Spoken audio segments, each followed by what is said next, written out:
दीदी। क्या है? मेरी अच्छी दीदी, तुम किसी से ना कहना। मैं कहूँगी। इंदु दीदी, इंदु दीदी, इंदु दीदी, मान जाओ ना।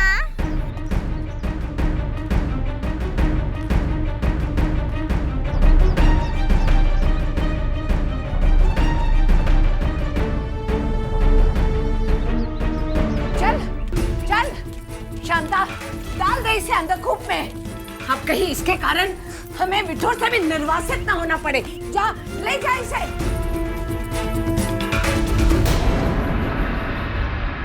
ताते गुरु, हमें माफ कर दीजिएगा, हम आपका सपना पूरा नहीं कर पाए। शांता, ले जा इसे। चल जा।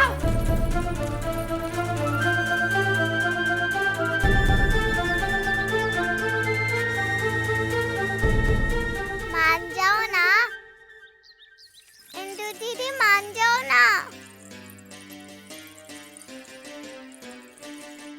मेरी प्यारी दीदी, मान जाओ ना। हम आपको अपनी सारी गुड़िया दे देंगे, परंतु मनु दीदी की शिकायत ना करना। आज सब उसको बहुत मारेंगी। मैं मनु को महल से निकलवा कर ही रहूंगी।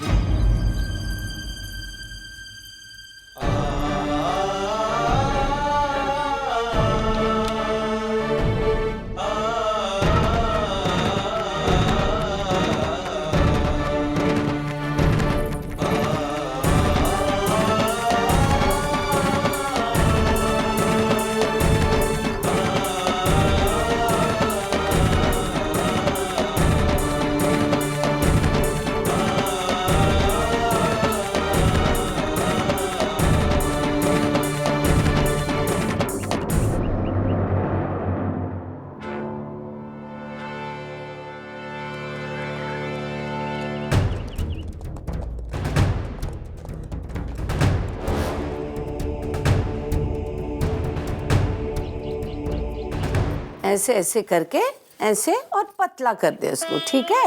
ले पकड़, हाँ ऐसे कर, हाँ।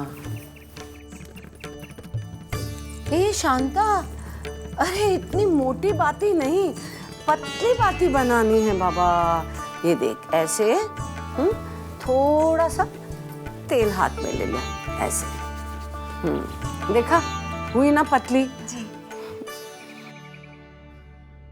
पता है, पिछले 23 वर्षों में पहली बार बिठुर में इतना सन्नाटा छाया हुआ है। हे देवा, ये धुत फिरंगी जैसे हमारे साथ कर रहे हैं, उनकी भी यही दुर्दशा हो। दिवाली का सारा उत्साह मिट्टी में मिला दिया दुष्टों ने। जानते हो, पूना में सिर्फ हमारा महल ही नहीं, आसपास का सारा क्षेत्र दियों से झगमगाता दिखाई देता था। देख ऐसे, चल ये ले, आ जा उधर, आ जा। आओ, यहाँ पे लगा दो। जी।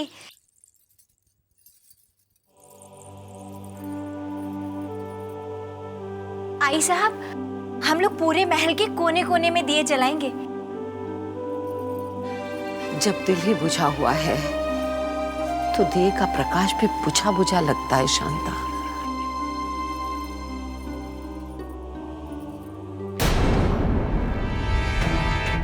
देवा, ये द्रुपद है ना? जाके सखाराम को सूचना दे, जा जल्दी। जी।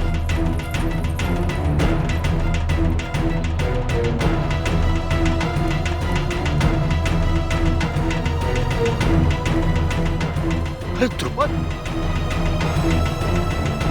उतारो इसे।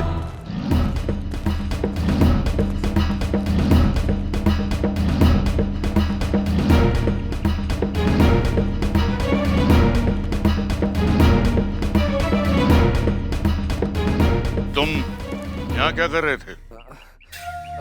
कुछ नहीं मंत्री जी, हम तो बस इधर से निकल रहे थे, किसी ने हमें लटका दिया। आम रास्ता छोड़कर श्रीमंत सरकार के महल के पिछवाड़े ऐसा कौन सा आवश्यक कार्य आ गया था जो तुम करने के लिए गए थे? नहीं मंत्री जी, हम तो बस इधर से ऐसे ही। झूठ बोल रहा है। तो अवश्य श्रीमंत सरकार के विरुद्ध या तो कोई षड्यंत्र रच रहा है या कोई जाल बुन रहा है। मंत्री जी, हमारा विश्वास कीजिए। विश्वास? और तुझ पर? अरे तुझ पर तो विश्वास उसी दिन उठ गया था जब श्रीमंत सरकार के दरबार में तूने हमारी मनुबाई पर आरोप लगाया था, लांछन किया था उसे। सैनिकों, पकड़ लो इसे। मंत्री जी, हमने कुछ नहीं किया, हम पर हमें क्षमा कर दीजिए। क्षमा तो तू श्रीमंत सरकार से मांगना। सिपाहियों, ले चलो इसे।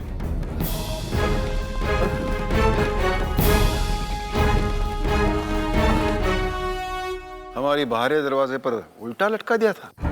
हमें तो शंका हो रही है श्रीमंत, ये कहीं फिरंगियों की कोई चाल ना हो। लेकिन इस प्रकार हमारे महल के बाहर किसी को लटका देने से इन फिरंगियों को क्या क्या लाभ हो सकता है? श्रीमंत सरकार, उसका नाम द्रुपद है। आचार्य वादरायण का शिष्य है वो। दुर्गा पूजा में उसी ने उत्पात मचाया था। अच्छा अच्छा, लेकिन हमारे महल के द्वार पर सखाराम, ये क्या हो रहा है हमारे महल के बाहर? श्रीमंत सरकार, वो दृश्य देखकर तो आपका सेवक भी ये आश्चर्यचकित रह गया था। किसी अदम्य साहसी ने जो आपके प्रति अत्यंत निष्ठा एवं भक्ति रखता है, उसने उस नीच द्रुपद को उल्टा टांग दिया था। लेकिन वो हमारे महल के बाहर क्या कर रहा था? श्रीमंत सरकार, वो फिरंगियों का गुप्तचर है। गुप्तचर? जी श्रीमंत सरकार, जिस दिन वो धूर्त मिंसन उसको अपने साथ गवाही में श्रीमंत सरकार के दरबार में लाया था, इस सेवक की दृष्टि तभी से उस पर है और उसने कई बार उस नीच ध्रुपद को कमिश्नरी में जाते हुए और मेंसन के बंगले में जाते हुए देखा है। इसका मतलब है मिस्टर मेंसन हमारे आने जाने पर दृष्टि रखे हैं। ये तो अति हो गई, ये हम सहन नहीं करेंगे। सखाराम, श्रीमंत, द्रुपद को कड़े पैरे में रखो और तुम शीघ्र कानपुर जाओ और मोरलैंड साहब से कहना, हमारा संदेश देना, हम उनसे मिलना चाहते हैं। श्रीमंत सरकार, मिस्टर मोरलैंड बिठूर में ही आए हुए। मोरोपंत, तुम ये अत्यंत शुभ समाचार लेकर आए हो। बाबा साहब, बाबा साहब, बाबा साहब, वो मन्नू। अरे इंदु, लो हमारे इंदु भी आ गए। मेरे बच्चे। इंदु बेटा, तुम्हारा विवाह काशी के राजकुमार से तय हुआ है और जानती हो ये सब संभव किसके कारण हुआ है? हमारी मन्नू के कारण।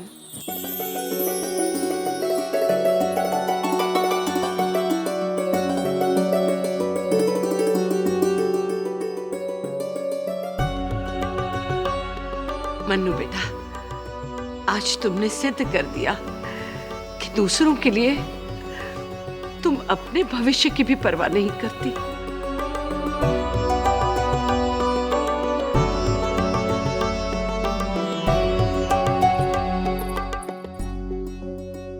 भगवान के घर देर है मगर अंधेर नहीं।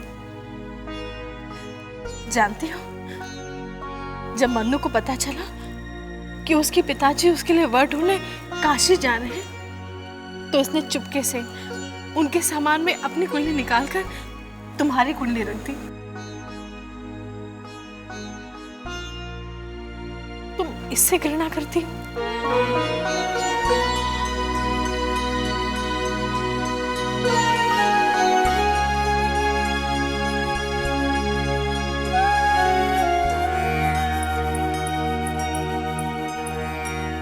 श्रीमंत सरकार, विश्वास कीजिए, मुझे तो उस समय पता चला जब ज्योतिषाचार्य महोदय ने कुंडली काशीराज के हाथ पे रखते हुए कहा, इंदुबाई की कुंडली के सारे ग्रह राजकुमार के सप्तम भाव से मेल रखते हैं।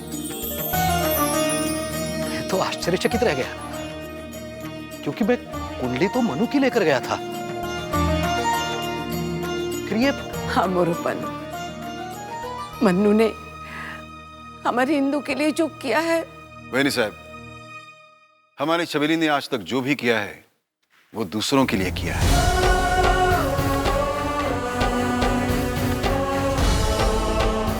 फिरंगी को असहाय पर अत्याचार करते देख इसका चाबू उठ गया।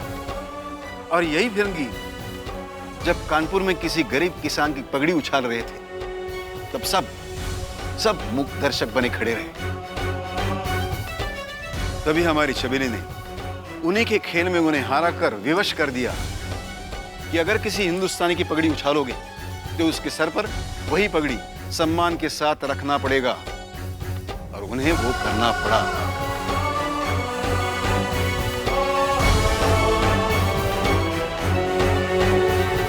श्रीमंत सरकार, पिता होते हुए भी मैं ये कभी जान नहीं पाया कि ये आगे जाकर क्या करेगी, कैसा होगा इसका वर। नहीं मोरबंत, तुम इसकी चिंता मुझ पर छोड़ दो। जाओ छबीली।